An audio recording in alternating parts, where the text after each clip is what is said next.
So I sit down and I speak to this woman, and she says to me, yeah, how'd you go today? Did you get everything in shot and the audio was okay? You know, did I not walk too quick? You know, how'd I go?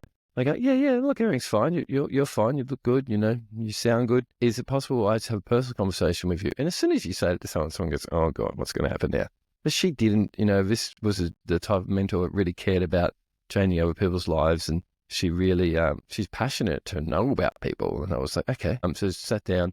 I'm not going to go through the whole thing because it was a little bit emotional. I kind of had to admit some things. But the basis of it was, I said, well, all the stuff these people do, do you reckon I could ever do that? And the first thing she said to me was, no, you can't do that.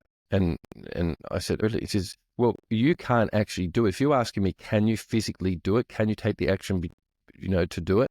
Well, no, you cannot until you tell me that you want to do it. So if you ask me, do you think I can do it? Then just the thinking isn't good enough. You've got to tell me why. And I was like, okay, that's interesting. Okay, I'll go with you. And she goes, well, what's your situation right now? I've got caravan, I work, I don't save up money, I've got a $30,000 bloody credit card bill. And she said to me, okay, good. Now, what have you been doing for the last 10 years to change it? Well, just working and saved up any money, or I can't change it. And she goes, okay, so you don't like working too much. You'd like days off? Yep. You got lots of money debt? Yep. Okay. So she went through all this stuff in my life. I'm thinking, oh, I shouldn't have asked her this question. This isn't feeling too good.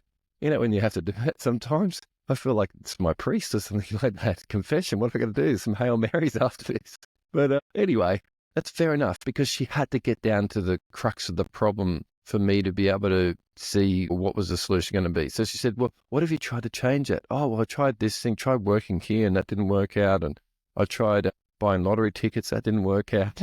Always these things, and I'm no good at gamblers. So that wasn't really in my way of trying to get extra money. And so, you know, I tried eBay, tried this and that. No, just nothing changed. So Jason, the things you're kind of doing have all been in one direction of, you know, it's trying to do more of what you already know. And it's not working for you. So is that right? And I go, yes, that's right. And she goes, okay, well, now that you've found that, you've got to just now understand that what you've been doing and trying to make work for years after years after years is not working. So you've got to go in a totally different direction. It's like Robert Frost, 2 roads diverge in a narrow wood. Which one did you take? Because if you just keep going down that same road and nothing changes, why don't you turn off? Oh, well, it's scary to go that other road. I don't even know what's going on over there. Okay, fair enough. But if it's not serving you and it's not getting to you where you've got to go, then you've got to have a serious look at your situation and go, you know, why am I doing this? So the only thing that will help me was by admitting that what was my problem, what I'd done, and then what are the things that I have to, and what are the things that I want? So I came back, she said, okay, now that you've done this, what do you really want? I want to have my credit card. Good. I want to get out of renting. I'd love to save up a deposit for a home. Okay, good. What you know, I'd love to get married one day. I'd like to, you know, have a nice holiday. I'd like to buy a new car. I'm really, like, a car that was mine, not a company car, you know. Okay, so these are all the things she said to me. I was like, okay, now we know what you want, she said. How are you going to get it? If you keep doing those things that you've done and nothing's changed, then you need to admit yourself that you're not going to do those things today. You're going to stop. You're going to stop progressing from there and you're going to do something totally different.